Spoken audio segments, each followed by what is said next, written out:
We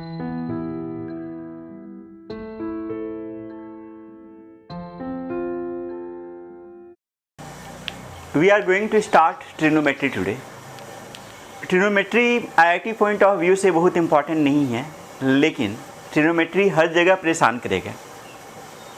बिना trigonometry के mathematics incomplete है, तो ट्रिग्नोमेट्री का कंप्लीट नॉलेज होना बहुत ज़रूरी है। तो इसलिए हम पहले ट्रिग्नोमेट्री से ही स्टार्ट कर रहे हैं और बहुत बेसिक से स्टार्ट करेंगे, starting from concept of angles. तो बुक्स तुम लोग कुछ इस तरह से फॉलो कर सकते हो।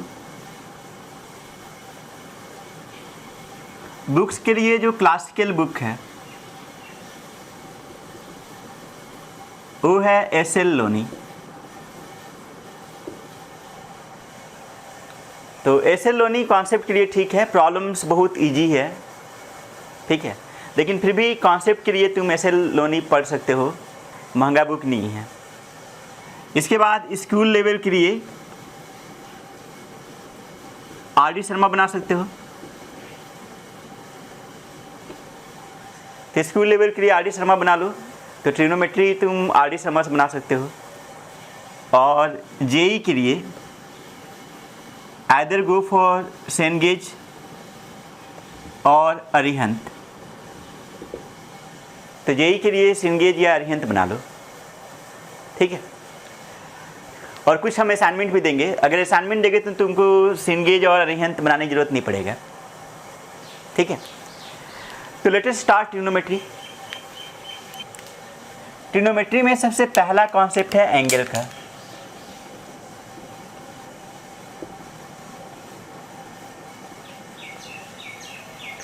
तो एंगल्स के बारे में तुम्हें पता होगा कि अगर दो रेज हो जाएं और एक पॉइंट से स्टार्ट हों तो उन दोनों के बीच का जो एंगल है वही एंगल है, ठीक है, वो कुछ बोलने की ज़रूरत नहीं है। तो this is angle between two rays. तो इसमें दो तरह का रे है, एक फिक्स्ड होता है और एक होता है रिवॉल्विंग।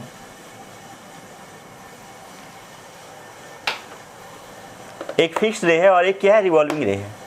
रिवॉल्विंग रे को यहाँ पे लेके चले आए तो एंगल क्या हो गया, 90 डिग्री।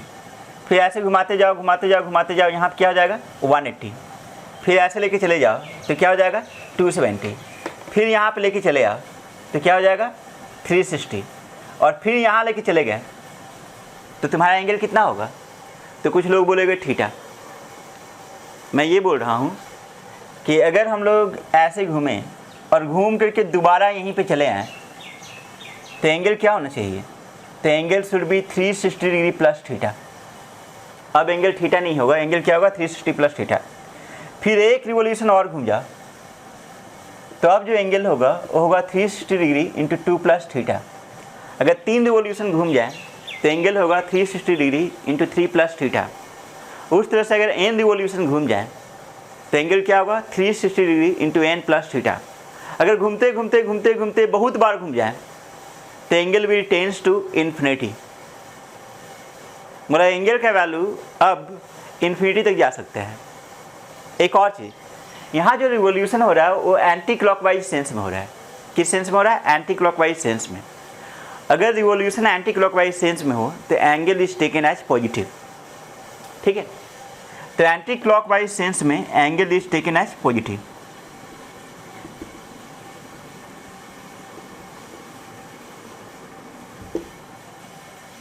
अगर मान लो कुछ उल्टा हो जाए, मतलब क्लॉकवाइज सेंस में हो जाए, सपोज ऐसा हो जाए कि यहाँ पे फिक्स्ड रे है और रिवॉल्विंग रे क्लॉकवाइज सेंस में घूम गया तो angle is taken as negative. जैसे मान लो इतना दूर एंगल का मैग्नीट्यूड 30 डिग्री है, एंगल का मैग्नीट्यूड 30 डिग्री बोल रहे हैं, तो एंगल विल बी -30 डिग्री। तो क्लॉकवाइज सेंस में angle is taken as negative. तो मान लो इस तरह का एक फिक्स रे है और एक रिवॉल्विंग रे है, तो यहाँ पे 0 डिग्री है, -30, -90, -180, -270, फिर यहाँ पे घूम के आ गया तो -360, फिर और आगे चला गया और मान लो कि इसी पोजीशन पे आ गया तो क्या होगा, तो कुछ इस तरह से होगा कि -30 ऐसे घूम करके यहाँ पे आ गया तो -360, और फिर अगर यहीं पे आ जाए तो this will be -360 degree -30 degree. एक बार और घुमा दो, घुमा के यहीं ले आओ तो एंगल क्या होगा -360 डिग्री इंटू 2 -30 डिग्री। अगर 3 बार घूम जाए तो -360 डिग्री इंटू 3 -30 डिग्री। उस तरह से अगर n बार घूम जाए तो -360 डिग्री इंटू n -30 डिग्री। और बहुत बार घूम जाए, इनफाइनाइट टाइम्स घूम जाए, तब angle will be tends to -infinity. तो अब हम बोल सकते हैं कि एंगल का वैल्यू -इन्फिनिटी से इन्फिनिटी तक कुछ भी हो सकता है, मतलब सारा वैल्यू पॉसिबल है।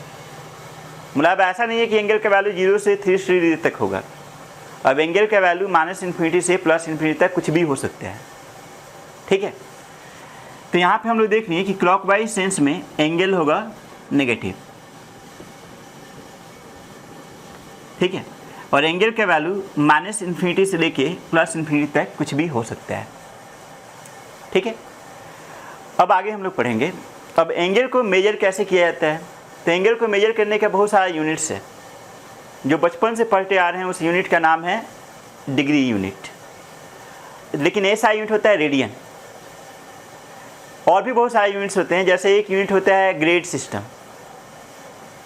तो हम लोग 1-2 यूनिट्स अभी पढ़ेंगे जिसका यूज होगा बाद में, ठीक है। तो सबसे पहले डिग्री मेजरमेंट।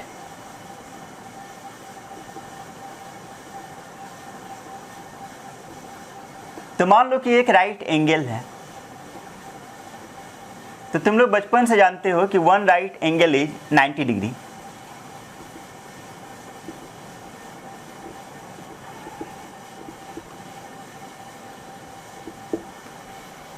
अगर 1 राइट एंगल को 90 इक्वल पार्ट में डिवाइड कर लो तो each angle will B 1 degree.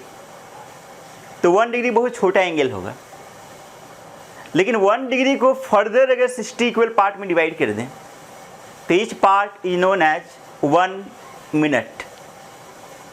तो 1 मिनट बहुत छोटा एंगल हुआ, और 1 मिनट को भी फर्दर 60 पार्ट में अगर डिवाइड कर लें तो each part is known as 1 second. 1 second बहुत छोटा होगा, लिटरली 1 सेकेंड पे 2 रेज ओवरलैप करेगा, तुम आँख से देख भी नहीं पाओगे और तुम ड्रॉ नहीं कर पाओगे, मुश्किल है। उसके लिए माइक्रोस्कोप की ज़रूरत पड़ेगा, ठीक है। तो 1 राइट एंगल इज 90 डिग्री, और 1 डिग्री को 60 इक्वल पार्ट में डिवाइड कर सकते हैं। तो 1 डिग्री इज 60 मिनट। यहाँ पे ये जो सिंबल है इसको हम बोलते हैं मिनट। मिनट मतलब टाइम वाला मिनट नहीं है, यहाँ पे एंगल वाला मिनट है। सिमिलरली 1 मिनट को फर्दर 60 इक्वल पार्ट में डिवाइड कर सकते हैं, and 1 minute is equal to 60 seconds. यहाँ पे जो सिंबल है ये सिंबल किसका है, तो सेकेंड्स का है। मिनट और सेकेंड टाइम वाला मिनट और सेकेंड नहीं है, ये किसका मिनट और सेकेंड है, तो एंगल का। तो हम बोल सकते हैं कि 60 second equal to 1 minute and 60 minute equal to 1 degree and 90 degree is 1 right angle, ठीक है। तो बचपन से हम इसी का यूज करते आ रहे हैं। इसके बाद नेक्स्ट है ग्रेड मेजरमेंट। ग्रेड मेजरमेंट ज़्यादा यूज नहीं होता है, लेकिन फिर भी हम लोग पढ़ लेते हैं। तो नेक्स्ट इज ग्रेड मेजरमेंट।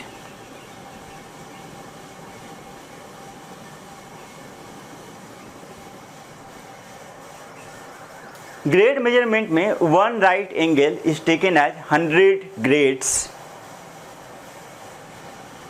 तो 1 right angle is taken as 100 grades. मतलब अगर 1 राइट एंगल बना दें तो this is equal to 100 grade. यहाँ पे कितना था, यहाँ पे था 90 डिग्री और यहाँ पे है 100 ग्रेड। अगर 100 ग्रेड को 100 इक्वल पार्ट में डिवाइड किया जाए तो ईच पार्ट इज 1 ग्रेड, और 1 ग्रेड को अगर 100 इक्वल पार्ट में डिवाइड कर लें तो each part is known as 1 minute, और 1 मिनट को 100 इक्वल पार्ट में डिवाइड कर लें तो each part is known as 1 second. तो ग्रेड मेजरमेंट में कुछ ऐसा होता है कि 1 grade equal to 100 minutes and 1 minute equal to 100 second. यहाँ पे जो मिनट और सेकेंड है इज डिफरेंट फ्रॉम यहाँ के मिनट और सेकेंड से। मतलब ग्रेड का मिनट और second is not same as degree का मिनट और सेकेंड, वो दोनों डिफरेंट होते हैं। ठीक है, तो ग्रेड मेजरमेंट हम लोगों को पढ़ना नहीं है, लेकिन फिर भी मैंने बता दिया। अब नेक्स्ट जो पढ़ने जा रहे हैं वो सबसे इम्पॉर्टेंट है रेडियन यूनिट्स। और हम लोग जानते हैं कि एंगल का ऐसा यूनिट रेडियन होता है। तो next is radian unit. Radian measurement, radian में 1 right angle is taken as π/2 radian. 1 right angle is taken as π/2 radian. तो रेडियन मेजरमेंट में हम लोग 1 right angle equal to π/2 radian लेते हैं। रेडियन को कभी कभी सी से नोट किया जाता है और कभी कभी डायरेक्ट ऐसे ही लिख दिया जाता है। सी का मतलब हुआ रेडियन, या फिर डायरेक्ट π/2 लिख दो। तो सिर्फ π/2 लिख दे रहे हैं, इसका मतलब π/2 रेडियन। तो रेडियन सिस्टम में 1 right angle is taken as π/2 radian. और एक बड़ा इंपॉर्टेंट चीज़ है कि मान लो कि एक सर्कल है जिसका रेडियस r है,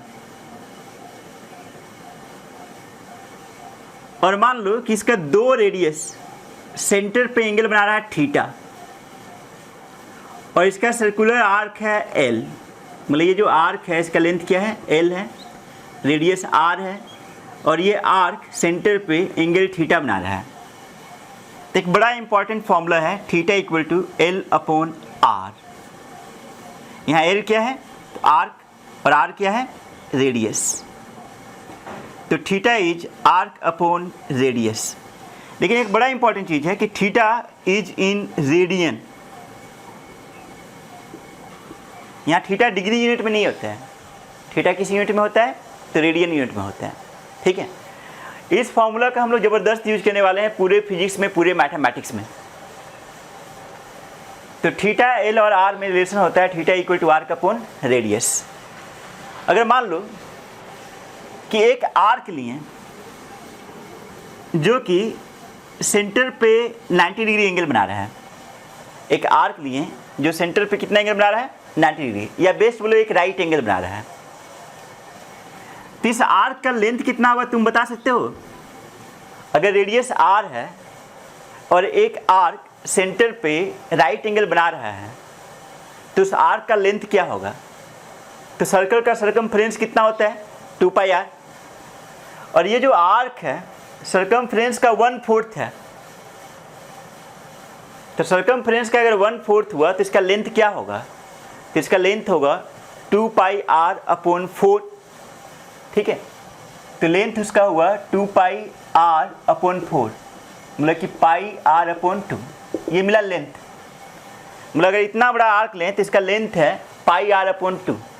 तो अगर पूछा जाए कि इसके लिए थीटा क्या होगा, तो थीटा के लिए फॉर्मूला है L/r। L है πr/2 और r is r cancel out, क्या मिला, π/2। π/2 रेडियन यूनिट में, π/2 किस यूनिट में, तो रेडियन यूनिट में। तो हम बोल सकते हैं कि 1 right angle in radian unit is equal to π/2 radian. 1 right angle in radian unit is π/2 radian. ठीक है, तो अगर कोई सर्कुलर आर्क हो जिसका लेंथ l हो और सर्कल का रेडियस r हो, तो सेंटर पे जो एंगल बनाएगा is given by theta equal to L/r। लेकिन ये जो एंगल है वो कौन सा यूनिट में है, रेडियन यूनिट में, this is not in degree unit. इसके बाद रेडियन मेजरमेंट, डिग्री मेजरमेंट और ग्रेड मेजरमेंट में एक रिलेशन होता है। देखो, ग्रेड मेजरमेंट में 1 right angle is 100 grade, degree measurement में 1 राइट एंगल इज 90 डिग्री, और रेडियन मेजरमेंट में 1 राइट एंगल इज π/2 रेडियन। तो this is the relation between 3 system. अगर थ्रू आउट 2 से मल्टीप्लाई कर लो, तो थ्रू आउट अगर 2 से मल्टीप्लाई कर लें तो 100 ग्रेड बन जाएगा 200 ग्रेड, 90 डिग्री बन जाएगा 180 डिग्री, और π/2 को अगर 2 से मल्टीप्लाई कर दें तो क्या बन जाएगा, पाई। तो हम बोल सकते हैं कि pi radian equal to 180 degree equal to 200 grade. ठीक है, तो रिलेशन मिला pi radian equal to 180 degree equal to 200 grade, remember this. ठीक है, जैसे एक दो क्वेश्चन जल्दी जल्दी हम लोग करते हैं। क्वेश्चन ये है कि convert into radiance.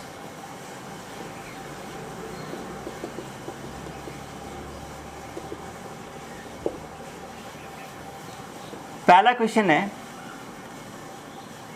60 degree. 60 degree को कन्वर्ट करना है रेडियन यूनिट में। तो हमें पता है कि 180 डिग्री पाई रेडियन होता है। 180 डिग्री पाई रेडियन, तो 1 डिग्री क्या होगा? तो पाई अपॉन 180 रेडियन। तो 60 डिग्री क्या होगा? तो pi upon 180 into 60। Simple unitary method, कुछ दिमाग नहीं लगा रहे हैं। 6 3 या 18 हो जाएगा, मतलब कि pi by 3 radian, mean 60 degree is pi by 3 radian. Similarly अगर तुमसे पूछ दे कि 50 ग्रेड्स रेडियन यूनिट में कितना होगा, तो हमें पता है कि 200 ग्रेड इज पाई रेडियन। तो 200 ग्रेड इज पाई रेडियन, तो 1 ग्रेड कितना होगा? तो पाई अपॉन 200 रेडियन। तो 50 ग्रेड कितना होगा? तो पाई अपॉन 200 इंटू 50, 5 4 जा 20, मतलब पाई अपॉन 4 रेडियन। तो 50 grade is pi upon 4 radian. तो कुछ है नहीं इसमें, सिंपल तुम्हें क्या करना है कि इसको याद रखना है और कन्वर्ट कर देना है यूजिंग यूनिटरी मेथड। ठीक है, वैसे मैथमेटिक्स में ज़्यादा मज़ा आता है कॉम्प्लेक्स नंबर में, क्वाड्रेटिक इक्वेशन में, उसके बाद कैलकुलस और कोऑर्डिनेट ज्योमेट्री। और अगर कोई भी कंपटीशन क्वालिफाई करना है तो 3-4 सी है जो कि इम्पॉर्टेंट है। 3-4 C for complex number, C for coordinate geometry, C for calculus. अगर ये 3 सी तेरे हाथ में आ गया तो आईटी क्लियर हो जाएगा। और ये तीनों ज़बरदस्त इंटरेस्टिंग भी है। ट्रिग्नोमेट्री थोड़ा बोरिंग है, लेकिन ट्रिग्नोमेट्री पढ़ना पड़ेगा, कोई फाई नहीं है, पढ़ना तो पड़ेगा ही। ठीक है, चलो कोई नहीं। नेक्स्ट क्वेश्चन ऐसा है कि कन्वर्ट इनटू डिग्रीज।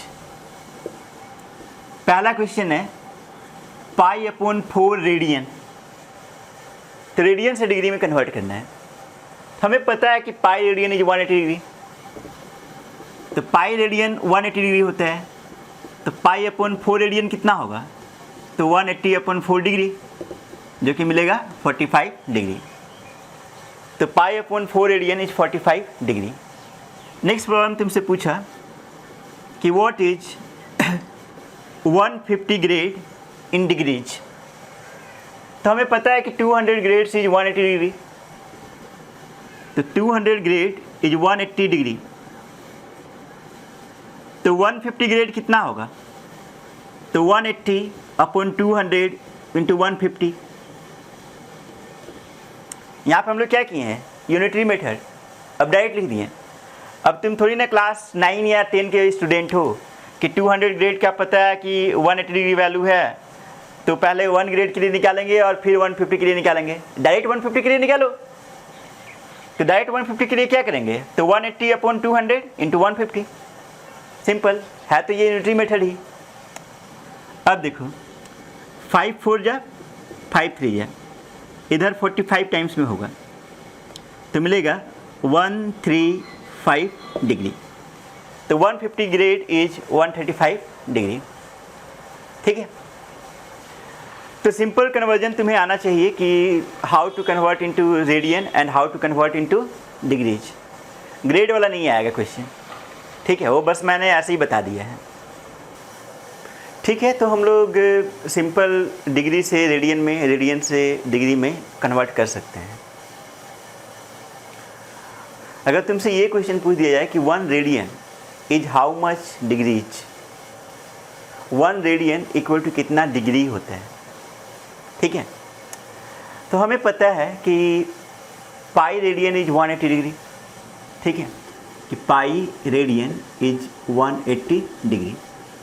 तो अगर पूछा जाए कि 1 रेडियन कितना डिग्री होगा, तो 180 अपॉन पाई डिग्री होगा, ठीक है। पाई का अप्रॉक्सीमेट वैल्यू कितना होगा? तो 3.14।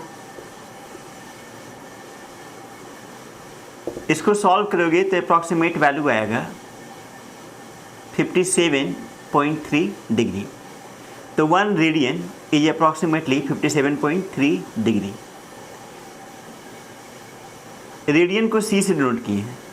1 रेडियन इज अप्रॉक्सीमेटली 57.3 डिग्री। ठीक है,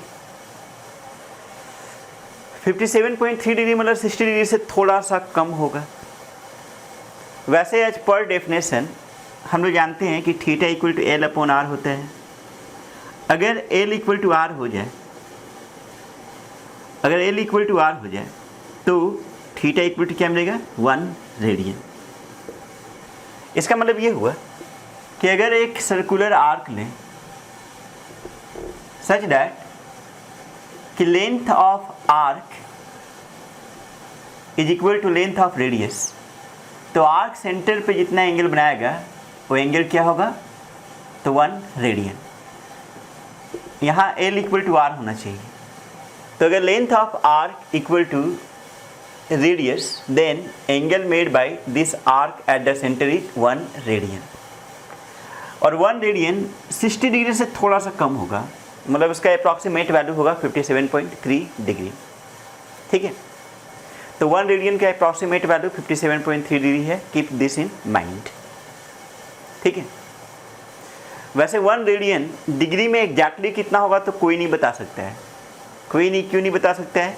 क्योंकि 1 radian equal to 180 upon pi degree है, और पाई तो इरेशनल है, और हम लोग जानते हैं rational upon irrational is irrational. ठीक है, तो इसलिए 1 radian in degrees is irrational, मतलब डिग्री में 1 रेडियन का वैल्यू क्या होगा? इरेशनल होगा। ठीक है, मतलब उसका एग्जैक्ट वैल्यू तो कोई नहीं बता सकता है, लेकिन अप्रॉक्सीमेट वैल्यू होता है 57.3 डिग्री। तो 1 रेडियन इज अप्रॉक्सीमेटली 57.3 डिग्री। और ज्योमेट्रिकली अगर किसी आर्क का लेंथ रेडियस के बराबर हो जाए तो आर्क सेंटर पे जितना एंगल बनाएगा वो एंगल क्या होगा? 1 रेडियन। ठीक है, the radius of a circle is 30 centimetre. Find the length of an arc of this circle if the length of chord of the arc is 30 centimeter। Problem में ऐसा दिया हुआ है कि एक आर्क है जिसका कॉर्ड का लेंथ दिया हुआ है 30 सेंटीमीटर। ठीक है, और रेडियस भी 30 सेंटीमीटर है। तो अगर ये रेडियस 30 सेंटीमीटर है तो ये रेडियस भी क्या होगा? 30 सेंटीमीटर। तो ये कौन सा ट्रायंगल हो गया? इक्विलैटरल। इक्विलैटरल ट्रायंगल में ईच एंगल इज 60 डिग्री। ठीक है, और 60 डिग्री को हम लोग क्या बोलेंगे? पाई अपॉन 3 रेडियन। ठीक है, रेडियन में आप कन्वर्ट कर सकते हैं। तो theta is pi upon 3 radian. हम लोग को बताना क्या है? एल आर दिया हुआ है। ठीक है, तो थीटा इक्वल टू क्या यूज करेंगे? L upon R. L equal to क्या मिला? R theta. R is 30 centimetre और थीटा इज पाई अपॉन 3। यहाँ थीटा 60 डिग्री नहीं लेना है। ठीक है, थीटा हम लोग को हमेशा किस यूनिट में लेना है? रेडियन में। तो क्या मिला? 10 पाई और unit centimetre. L is 10 pi centimeter।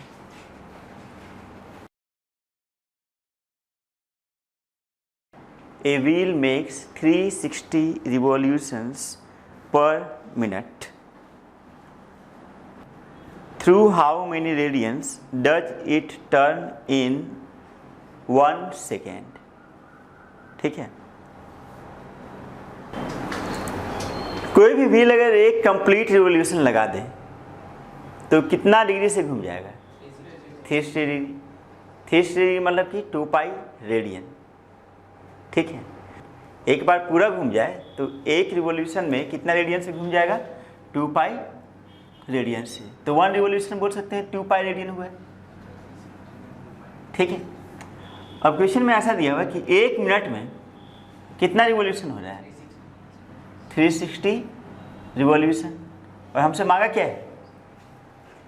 1 second में कितना रेडियन होगा। अच्छा 1 मिनट का मतलब कितना सेकेंड हुआ? 60 सेकेंड। तो 60 सेकेंड में 360 रिवॉल्यूशन है, तो 1 सेकेंड में कितना रिवॉल्यूशन होगा? 360/60 रिवॉल्यूशन। ठीक है, जो कि कितना होगा? 6 रिवॉल्यूशन। और एक रिवॉल्यूशन कितना रेडियन है?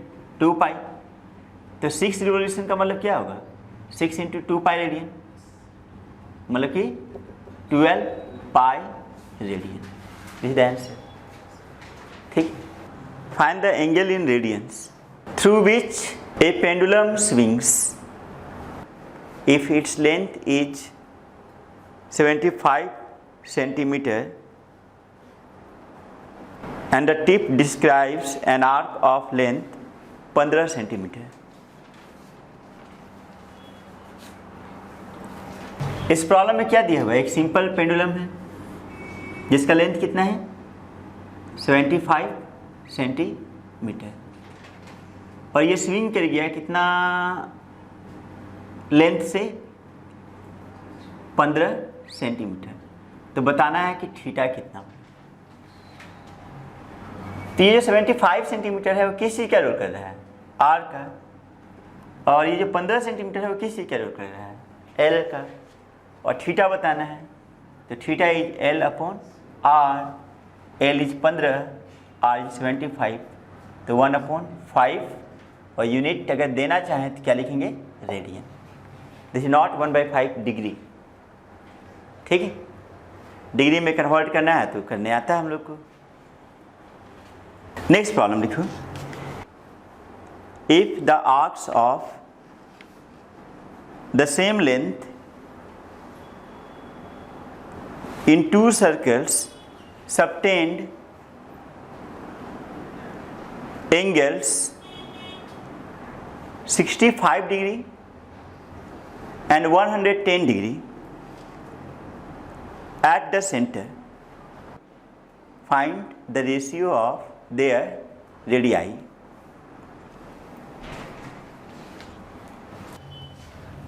θ1 is 65 डिग्री, तो 65 डिग्री इंटू π/180 रेडियन हो गया।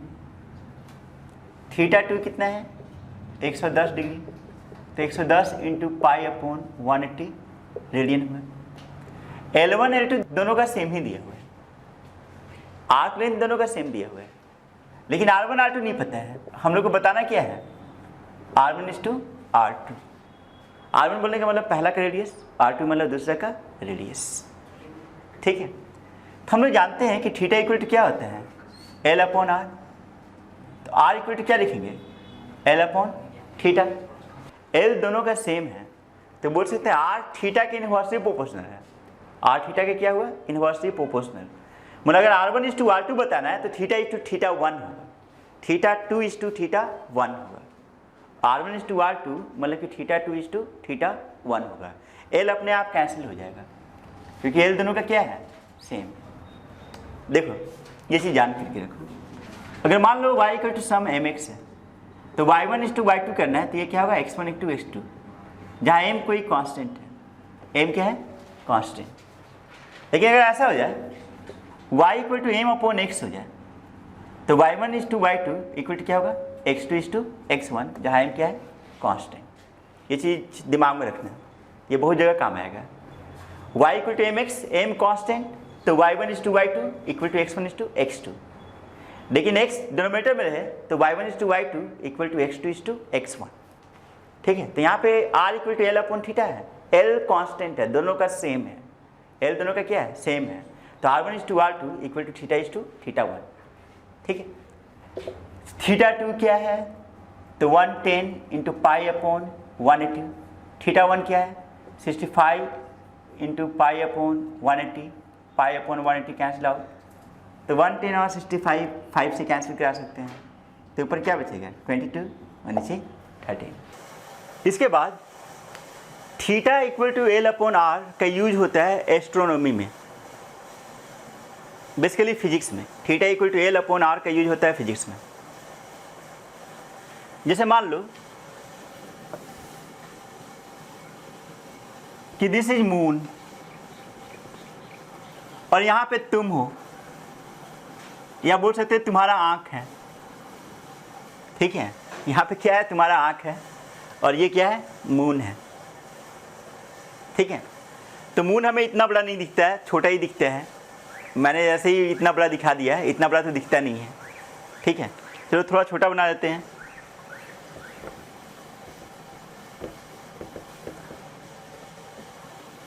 ठीक है, यहाँ पे तुम हो और यहाँ पे मून है। तुम मून को देख रहे हो,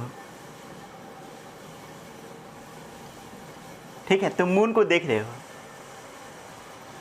तो ये दोनों जो रे होगा ये यहाँ पे टेंजेंट होगा। मतलब ऐसा नहीं बोल सकते कि ये दोनों डायमेट्रिकली अपोजिट हैं, ऐसा नहीं बोल सकते कि ये दोनों पॉइंट डायमेट्रिकली अपोजिट है। लेकिन एक इंपॉर्टेंट चीज़ है, अगर मान लो कि दिस लेंथ इज आर, तो ये लेंथ भी आर होगा। अगर ये लेंथ आर है तो ये लेंथ भी क्या होगा, आर ही होगा।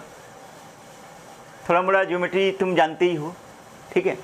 तो अगर ये लेंथ आर है तो ये लेंथ भी क्या होगा, आर होगा। क्योंकि एक पॉइंट से अगर दो टेंजेंट ड्रॉ किया जाए एक सर्कल पे, तो दोनों टेंजेंट का लेंथ इक्वल होता है। अगर किसी पॉइंट से किसी सर्कल पे दो टेंजेंट ड्रॉ किया जाए तो दोनों टेंजेंट का लेंथ क्या होता है, इक्वल होता है। ये तुम्हें पता होना चाहिए स्टैंडर्ड 10th ज्योमेट्री से।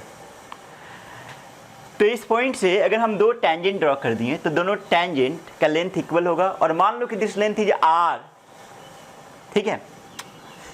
अब ये दोनों पॉइंट्स जहाँ पे टेंजेंट है ये डायमेट्रिकली अपोजिट नहीं है, ये कुछ ऐसा होगा, ठीक है।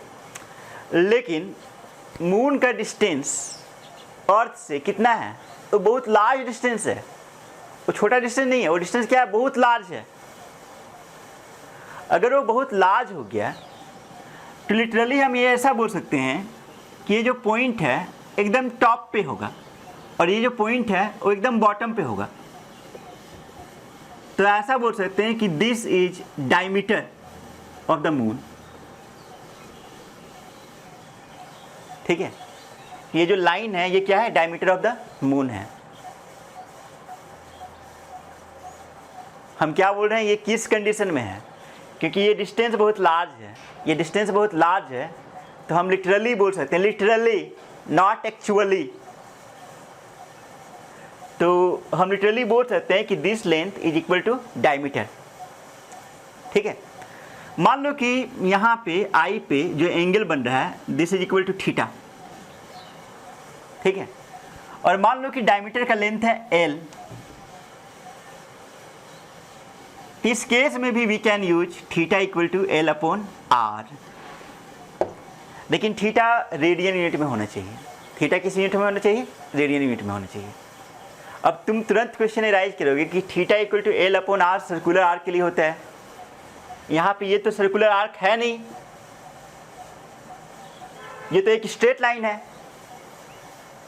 तो theta equal to L upon R आप कैसे यूज कर लिए, पूछ सकते हो तुम। तो चलो एक एग्जाम्पल देते हैं। मान लो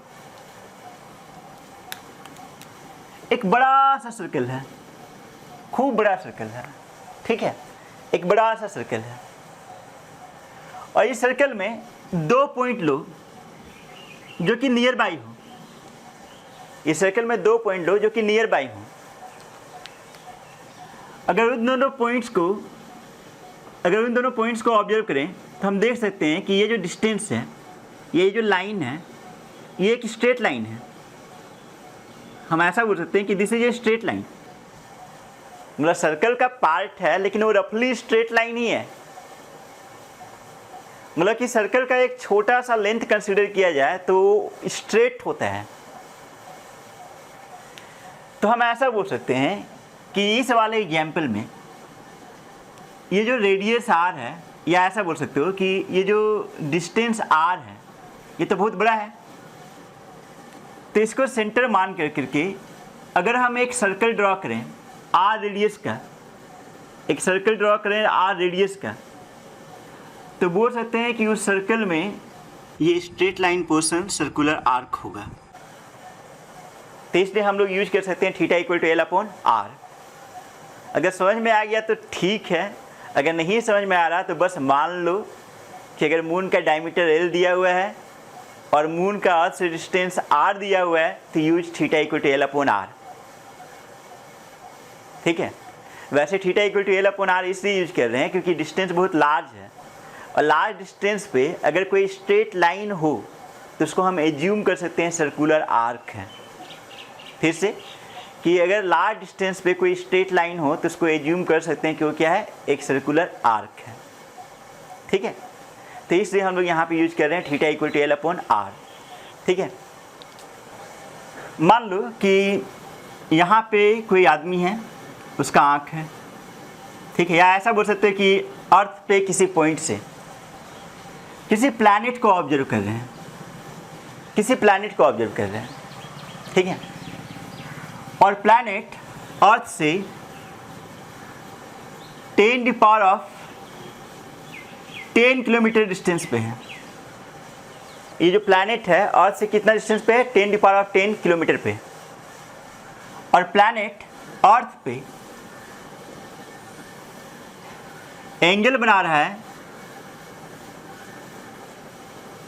1 मिनट। कितना एंगल बना रहा है, 1 मिनट। तो बताना है कि what is the diameter of the planet. तो find diameter of the planet.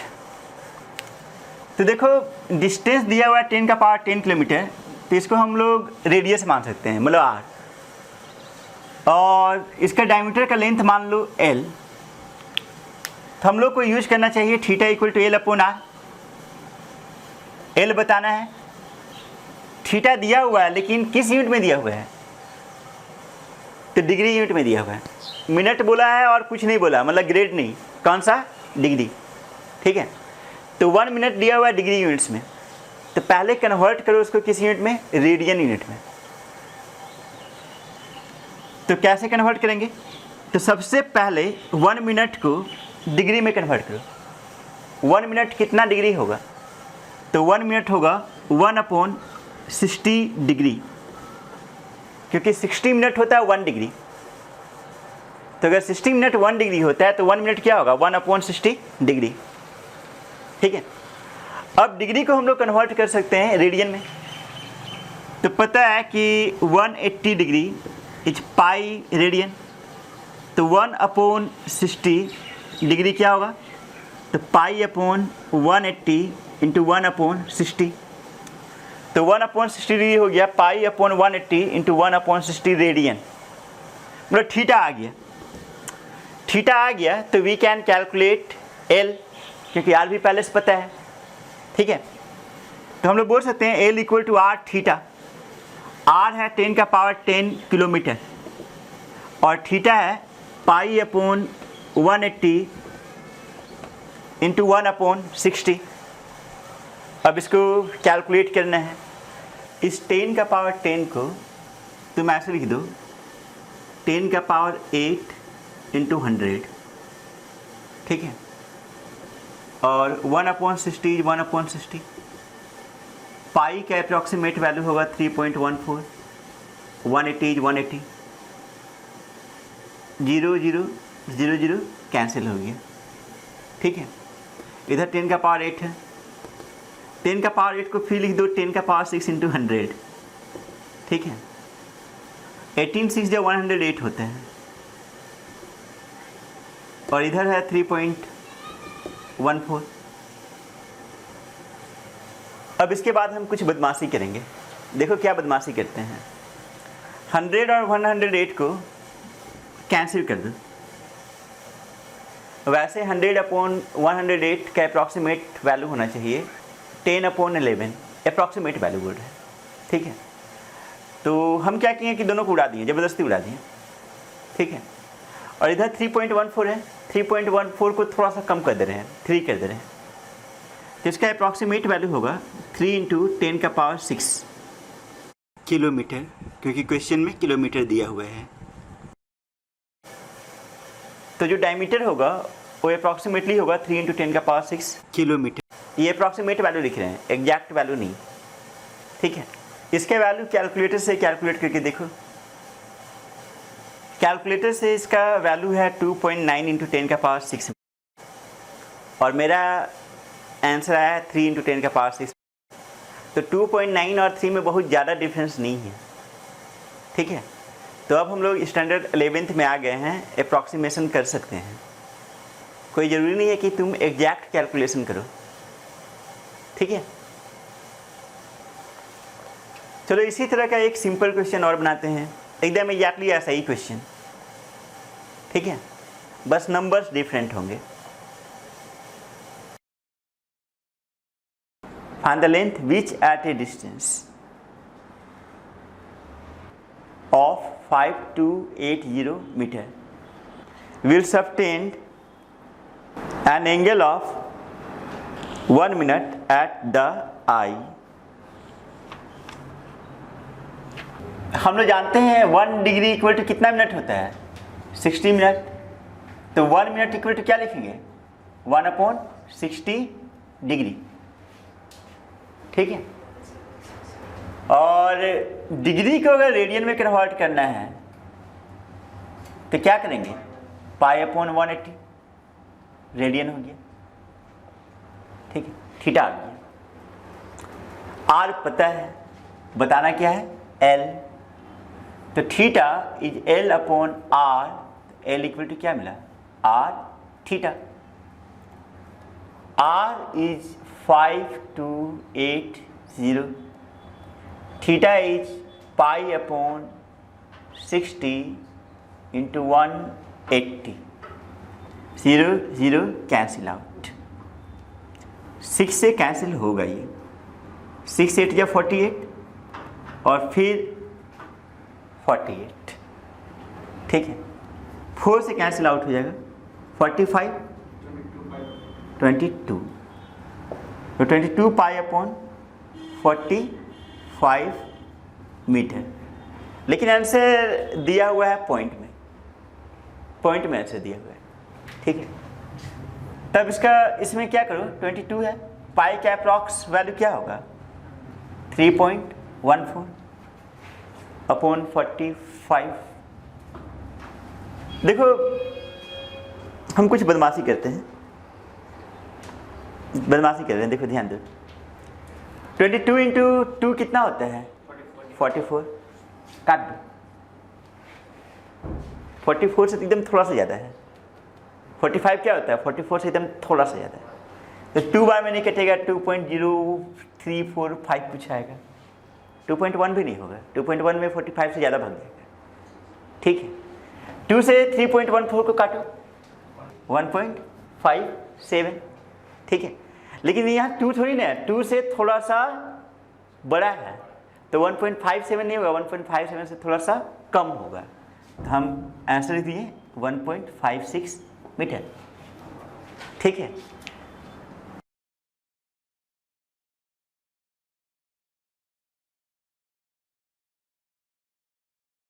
Next problem, find the distance from the I eight which a coin of 2 centimetre diameter should be held so as to conceal the full moon whose angular diameter is 31 minute, ठीक है। Angular diameter बोलने का मतलब हुआ कि diameter जितना angle बना रहा है। एंगुलर डायमीटर बोलने का मतलब क्या हुआ, डायमीटर जितना एंगल बना रहा है। पहले प्रॉब्लम को समझो क्या है। फिर से पीयूष आ गए, ठीक। ये पीयूष का आँख है,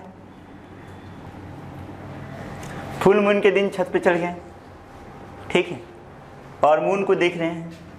मान लो यहाँ पे मून है, ठीक है। मून का डायमीटर इनके आँख पे कुछ एंगल बना रहा होगा, ठीक है।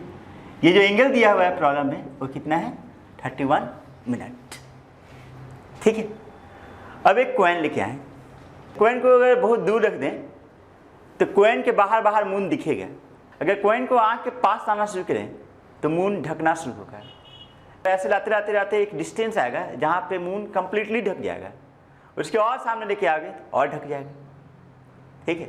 हम लोग को बताना है ये चीज़ कि कॉइन को कितना डिस्टेंस पे रखें जिसमें मून जस्ट ढका है फॉर द फर्स्ट टाइम, ठीक है, वाला डिस्टेंस बताना है। ऑब्वियसली मान लिया कि कॉइन को यहाँ पे रखें, कॉइन तो सर्कुलर है, मतलब डिस्क जैसा है, कॉइन को यहाँ पे रख दिए, ठीक है, तो मून क्या हो गया, ढक गया। इसके बाद सामने रहोगे तो ऑब्वियसली ढक ही जाएगा, इधर लेके जाओगे तो कंप्लीटली नहीं ढकेगा। तो हम लोग को बताना है व्हाट इज दिस डिस्टेंस, ठीक है, ये वाला डिस्टेंस क्या है। देखो ये जो एंगल है ये स्मॉल एंगल है या लार्ज एंगल है, स्मॉल एंगल ही है। 30 मिनट मतलब कि हाफ डिग्री, ठीक है, 31 मिनट हाफ डिग्री से एकदम थोड़ा सा बड़ा, ठीक है, तो हाफ डिग्री बहुत स्मॉल एंगल है। तो एल यहाँ पे कितना है, 2 सेंटीमीटर ना, ठीक, एल पता है, थीटा पता है, बताना क्या है, आर। पहले थीटा को किसी में कन्वर्ट करो, डिग्री में, फिर डिग्री को किसी में कन्वर्ट करो, रेडियन में। थीटा इक्वल टू क्या लिखेंगे, L upon R. R equal to क्या होगा, L upon theta, L 2 centimetre और थीटा कितना है 31 पाई और ऊपर में 60 और 180, 2 इंटू 60 इंटू 180, 31 इंटू 3.14, ठीक है। 32 या 60 बोल सकते हो या 36 या 180, इसे करो, ये ज़्यादा अच्छा रहेगा।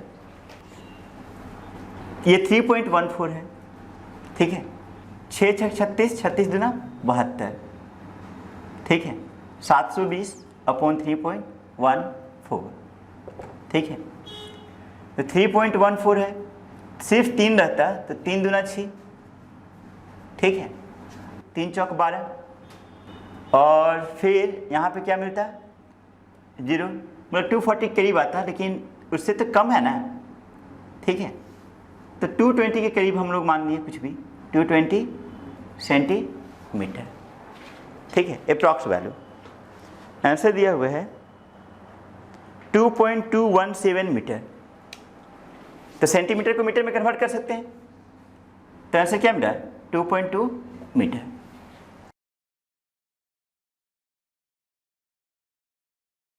For each natural number k let C k denote the circle with radius k centimeters and center at the origin. On the circle ck, a particle moves k centimeters in the counter-clockwise direction, मतलब anti-clockwise direction. After completing its motion on ck, the particle moves on ck plus 1 in the radial direction. Radial direction मतलब radius की direction. The motion of the particle continues in this manner. The particle starts at 1, 0. If the particle crosses the positive direction of the x-axis for the first time on the circle Cn, then find the value of n. ठीक है,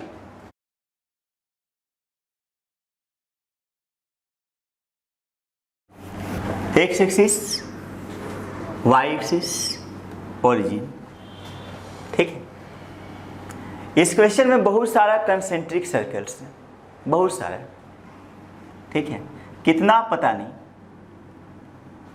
पहला concentric circle, इसका नाम है C1 और इसका radius है 1 centimetre, ठीक है। उस तरह से दूसरा कंसेंट्रिक सर्कल जिसका रेडियस है 2 सेंटीमीटर, नाम है C2, ठीक है, इसका रेडियस 2 सेंटीमीटर, नाम इसका C2। उस तरह से एक थर्ड सर्कल है जिसका रेडियस क्या है 3 सेंटीमीटर और इसका नाम क्या है C3। फिर उस तरह से फोर्थ सर्कल है जिसका रेडियस कितना है 4 सेंटीमीटर, नाम क्या है C4।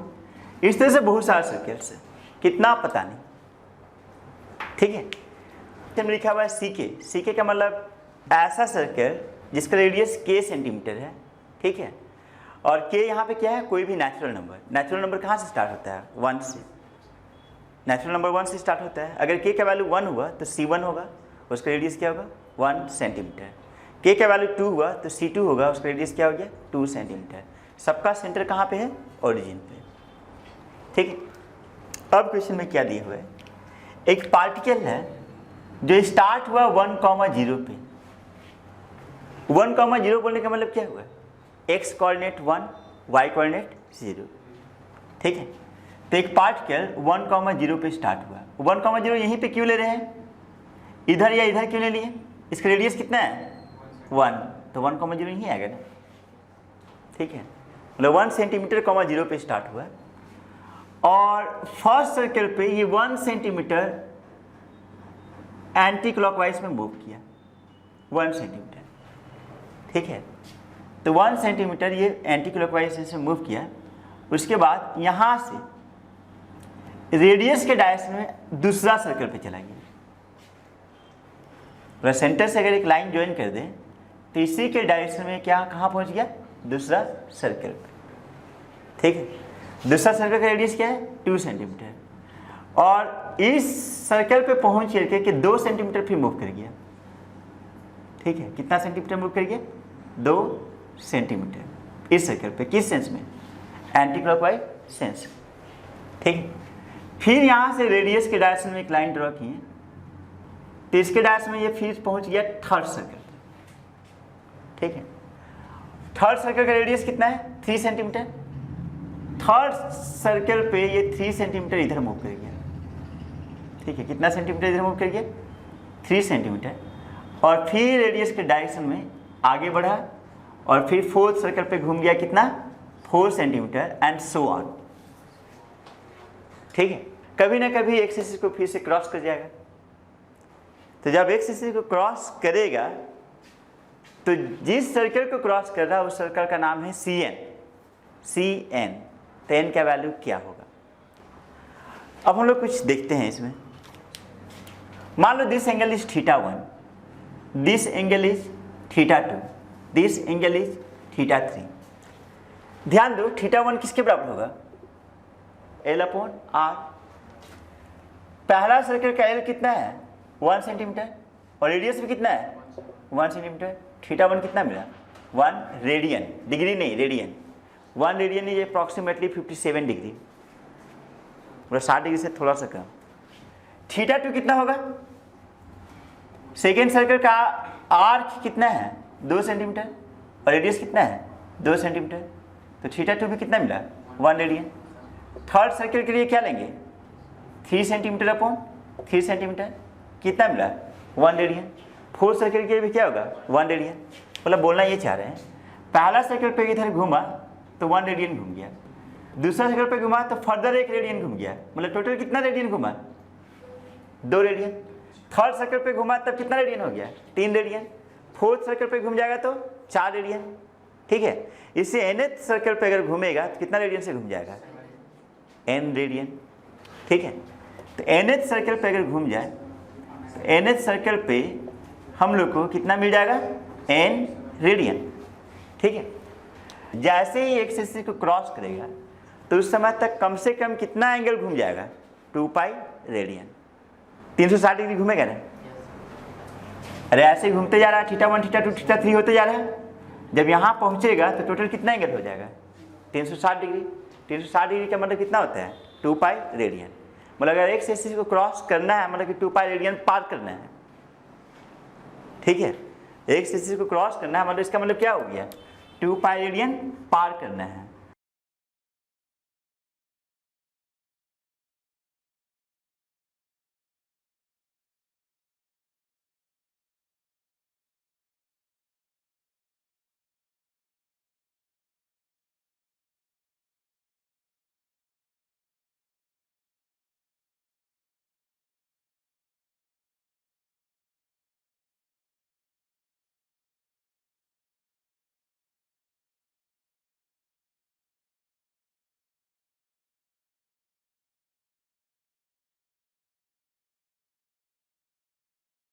मतलब जो n रेडियन होना चाहिए वो 2 पाई के बराबर होना चाहिए या उससे बड़ा होना चाहिए,